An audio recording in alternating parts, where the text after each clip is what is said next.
I had to feed 22 horses every morning before I earned the right to have breakfast. Imagine an 8.5-year-old kid getting up in the dark in Canada and going outside and opening the barn door. And I remember there would be like 30 rats every time I opened the barn door. And they would scurry around, and I would hope that none of them would stay around. And one time I went back to the house and I said, "Dad, can you come with me?" And he locked the door and he says, "Go out and do your chores and don't come back until they're done." And it was kind of the beginning of me realizing that I wasn't in a supportive environment. And I learned one thing, and one thing only, is that if I was willing to work hard, then I could get my dad's attention. I remember waking up, I was about 13 or 14 years old, and this was the day my dad had promised me it was gonna be yes. This was the day we were gonna play together. We were gonna throw the football back and forth, and I was super excited. I popped out of my bed and I ran down the stairs, and I saw my father where he always is. His ankle is chained to the desk. But as I got closer, I knew something was wrong. It was like I could feel there was a heaviness in the air. And I started to get nervous. And I went, "Dad?" And he went, "Yes." I went, you ready to go play?" And the weirdest thing happened is he turned, he looked at me, and I felt myself shrinking down. And he stood up, and this shadow cast over me. And he goes, "Do you have any idea what it takes to put food on the table? Do you think that this roof just puts itself there? Money doesn't grow on trees, you know. One day you're gonna have to work hard for money. Now get out and play on your own before I put you to work." And I turned around and I walked out, and I never asked him again to play, ever.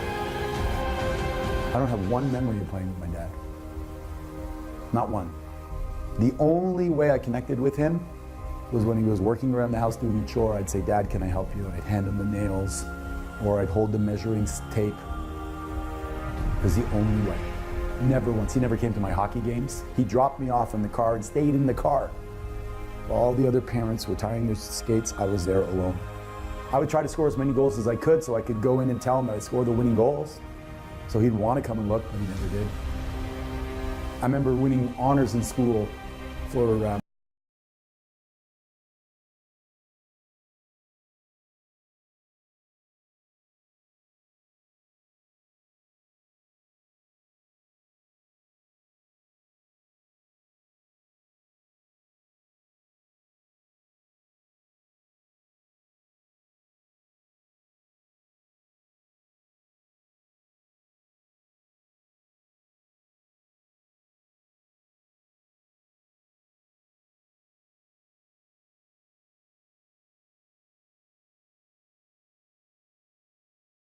bucks. I mean, I could go out and make 4 times the amount of money living on my own, even if I have to pay rent, I don't care. So I moved out, I drove a taxi, I did carpentry, I cut lawns, I washed windows, I did anything that was hard work, because that's all I knew. And then my life changed. I got a call from my stepmom, and she said, "Your dad has cancer." So I jumped on a plane and I did everything I could. I took care of the house. He said to me he had some back taxes from Canada that were unpaid. I said, "Yes, I'll pay them for you." I did everything I possibly could. And I remember the day I had to leave to go back to take care of my family. I had a young son at the time, and I had nothing left. And I asked my dad, well, he was probably 98 pounds lying in the bed. And I said, "Dad, can you think of a time when I made you proud?" And I'm thinking to myself, my God, there's a whole bunch. I was almost a millionaire by that time. I had done so many things. I'd risen up, I'd opened a restaurant, I'd learned a new language, I'd done so many things. This was the time he was going to go, "Of course, son, let me read from a list." But instead, he said nothing that I can think of. And I don't know if it broke my spirit or if I thought I had hit rock bottom, I hit another layer. But when I got back home, actually, I was fired from my job. My marriage had fallen apart. I had no money left that I'd paid to support him, so I got evicted from my apartment and I moved back with my mom at the age of 30. So there I am, 30 years old, working 16 hours a day for 20 years, and I have absolutely nothing to show for it, except maybe a skill set on how to work hard. But I tell you what, when you're down there and you think there's nothing left, it's the foundation to grow from. I thought, what am I gonna do now? And some little bird mentioned real estate, so I thought I'd get into real estate. I got into real estate, and that's when I met my first mentor that transformed my life. I was in my office one night really late, and I was having a conversation with my mentor, and he walks in and he leans against the door and he goes, "You're still here?" And I said, "Yeah." And he goes, "You really have a great work ethic." And I went, "You talking to me?" He goes, "Yeah, I'm talking to you." He goes, "You're awesome." I'm like, "Are you still talking to me?" It's like I never had anybody tell me that they believed in me. My father certainly was always, "You could do better, you could do better, you could do better." Yeah, it drove me, but it didn't make me feel confident. And I doubted it at first. And we started to talk, and he goes, "Oh, so you've labeled yourself stupid as a loser and a skinny little kid." He goes, "How do you feel about that?" And I said, "I still feel that way." He says, "You're 30 years old." I go, "Yeah, I know, but I still felt that way inside." He says, "Okay, we're gonna change that. Who's an idol that you have?" I said, "Well, one of my favorite is like Clint Eastwood. He's like rugged. I'm kind of rugged. I feel rugged." He goes, "Perfect. How does that feel when you say that?" I said, "That feels pretty good." He goes, "That's it.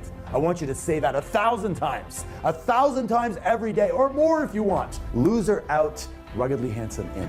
So now what we're gonna do is we're gonna reprogram your brain. Your brain is like software. We're just gonna reprogram it. I said, "How do I do that?" He goes, "Just every time you have a chance, say, 'I'm ruggedly handsome, I'm ruggedly handsome.'" He said, "The words that follow I am follow you.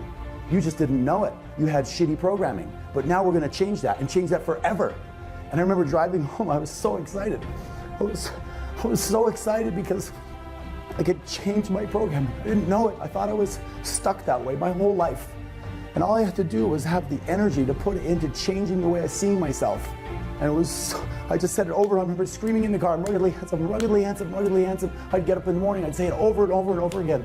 I'd say it as much as I possibly could. And then spontaneously one morning, I was in the shower and I said, "I'm the greatest real estate agent in my area. I'm the greatest real estate agent in my area." And I went from one sale in my first year to, in a few years, 100 sales. I broke every record there was. And then I bought the freaking company. Went from farm boy to financially free. I became resourceful. I became capable of doing things I didn't know I was gonna do. The most powerful force in the human psyche is how we describe ourselves to ourselves. Who's giving you labels? You're too short, you're too tall, you're quiet, you're introverted. And you take on those labels and you wear them like they're your persona. And then you live into them, like a role that you were given in life. You can rewrite that. You can make it whatever you want, insert it, and then program it. I am. I am. You are what? Gifted, guided, grateful, powerful, passionate, playful, sexy, sensual, sensitive, and blessed. What are you? Today is the first day of the rest of your life, and you get to redefine yourself. So who are you? And who do you want to be? The words that follow I am follow you.